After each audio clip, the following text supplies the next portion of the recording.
रे रामा हो रे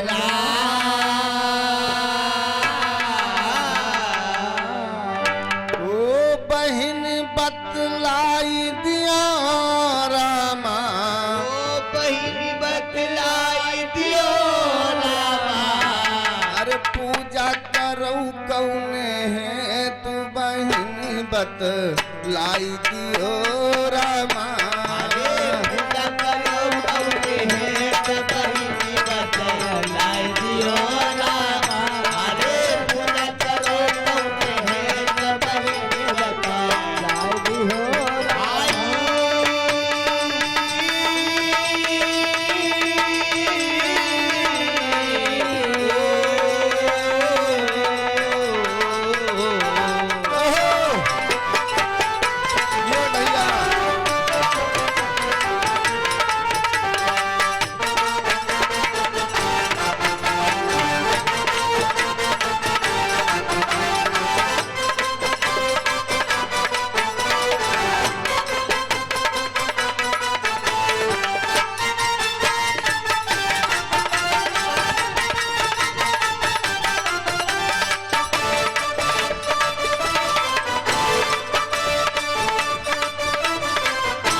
बड़ा मार्मिक प्रसंग है। और सौनिक मुनि आदि ऋषियों को एक कथा सूत जी निमसारण में गोमती के पैसे बात सुना रहे हैं। तो आज सौनिक मुनि सूत जी से कहा कि मुनिवर कोई बढ़िया मार्मिक प्रसंग हमें सुनाए जिससे हमको आनंद आ जाए। तो देखिए आज सूत जी कहते क्या है। सौनिक मुनि तब कहें मुनि तुम दिया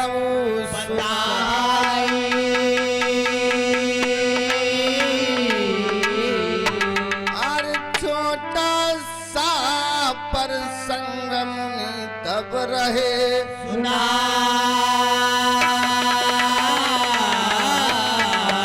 मोरे भगवान छोटा सा प्रसंग मुनि तब रहे सुना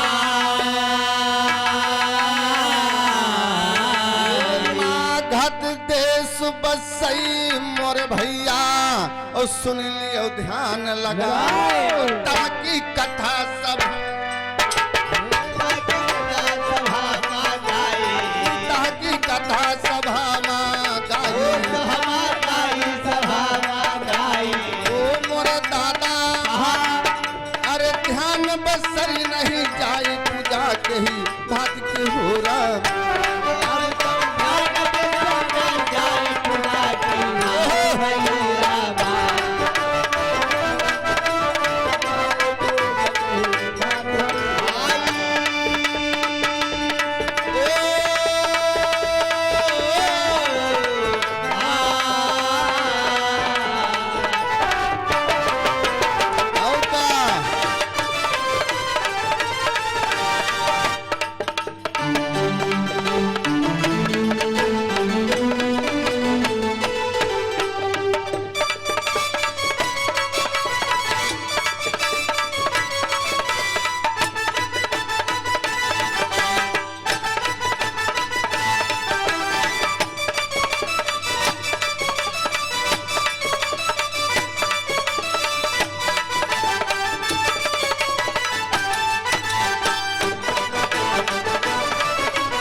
ओम प्रकाश भैया जी जो आप सरसंदी के निवासी हैं, राष्ट्रीय ज्ञान पुरस्कार है साचरवार की जय हो, बोले प्रेमी समाज की जय हो।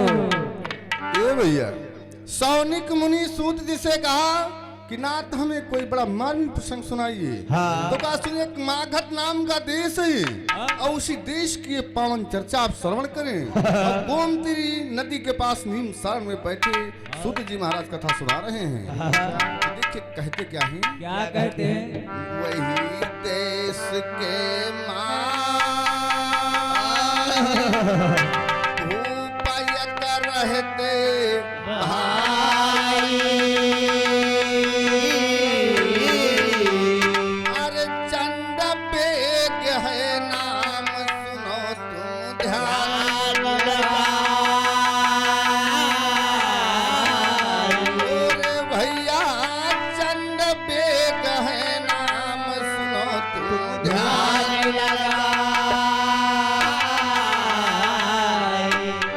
बड़े भूप प्रतापी राजा और सुन लीजिए चितला और रूपवा नमुनती है नारी, रूपवा नमुनती है नारी। मोरे भैया अरे ग्रंथक में जो माही पूजा कही भाग भयो राम।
क्योंकि यहाँ पर मुंडन संस्कार का कार्यक्रम है, तो मुंडन क्यों मनाया जाता है इसी प्रसंग में आपको आगे मिलेगा। तो आज चंडवेग नाम के राजा हुए मागध देश में और सौनिक मुनि को सूत जी ये कथा गोमती के पास नीम सारण पावन धरा पे सुना रहे हैं। और कहते कि बड़े प्रतापी राजा था, उनके सुंदरी जी नारी थी, बड़े रूप की आगर थी। तो देखिए आज वो नारी करती क्या है। क्या करती है? नयन सुंदरी नारी का रहन बताई, अरे पूजा करैवा सुनो वेद में लिखा हम।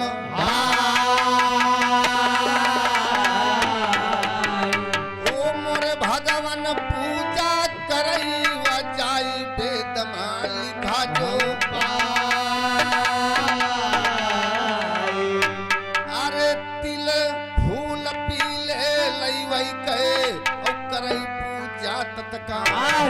ब्राह्मण कहीं हाली न बोलाई, ब्राह्मण कई हाली न बुलाई, ब्राह्मण कहीं हाली न बोलाई, अरे ब्राह्मण कई हाली न बुलाई। ओ मोरे रामा अरे सत्य कहाँ इजहार पूजा कही भाग भयो राम। अरे तो सच कहो इजहार पूजा कही भाग भयो राम। अरे तो इजहार पूजा कही भाग भयो राम।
राम दादा जो पलिया के निवासी हैं हाँ। और दादाजी के द्वारा 51 रुपया का दान है। बोलिए कन्हैया भगवान की। जय हो। तो आइए आज सौनिक मुनि को सूत जी कथा सुना है कि मागध देश से चंडवेद नाम का राजा है और उसकी पत्नी का नाम नयन सुंदरी है और बड़ी रूप की आगर है। साल में एक बार वो पूजा करती है, यानी तिल और पीले फूल लेकर के और ब्राह्मणों को बुला करके दान करती है। जब दान करती है तो उसी समय देखिए उसकी वहां पे एक सखी आती है। तो कवि कहता क्या है, कहता है पूजा दानवा करे सखी एक पहुंची आई, और गवई बहन के पास बहन से बचन सुना और भगवान गवई बहन के पास बहन से बचन सुना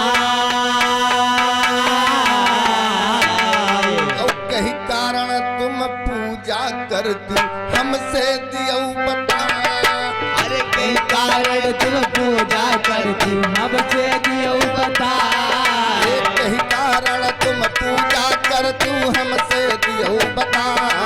अरे कहीं कारण तुम पूजा करती हमसे दियो बताए हो, हमसे दियो बताए।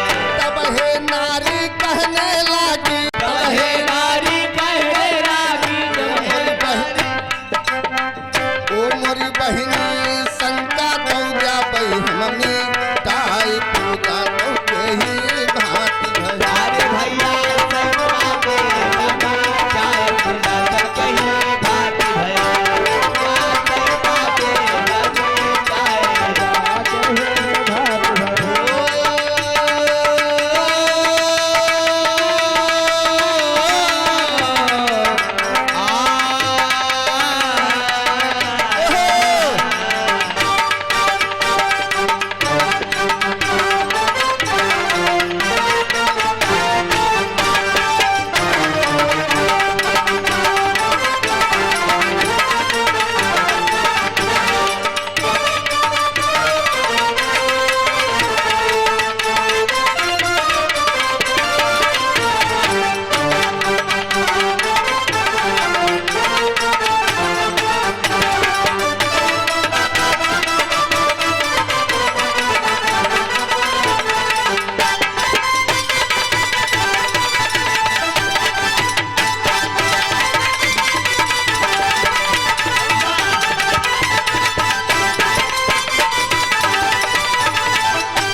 आज नयन सुंदरी की सखी आ गई।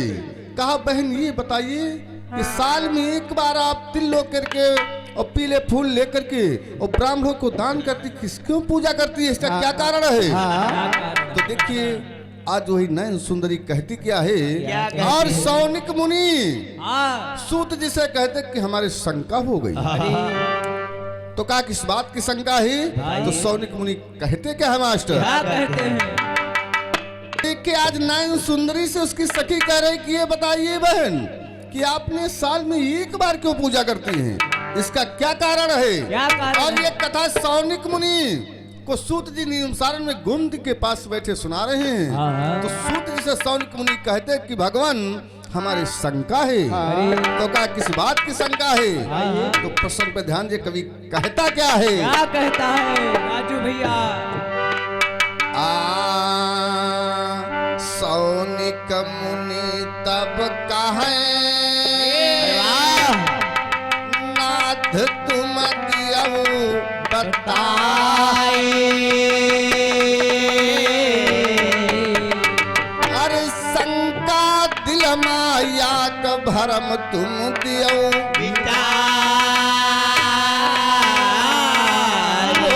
मुनिवर। शंका दिल माया का भरम तुम दियो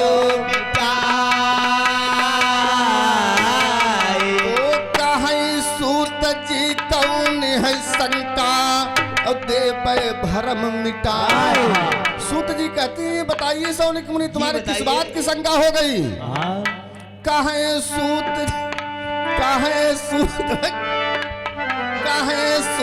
जी कौन है शंका क्या भाई भरम मिटा।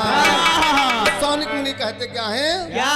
और वही सखी का नाम बताओ, वही सखी का नाम बताओ, वही सखी का नाम बताओ, वही सखी का नाम बताओ।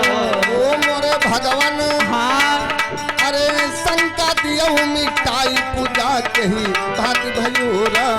अरे अब तो शंका दियो मिटाई पूजा कही भाग भयूरा बा। अरे अब तो शंका दियो मिटाई पूजा कही भाग भयूरा बा।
इसी बीच हमारे अपर्णा सिंह गोरखपुर की पावन धरती से भैया के द्वारा 51 रुपया का दान प्रदान।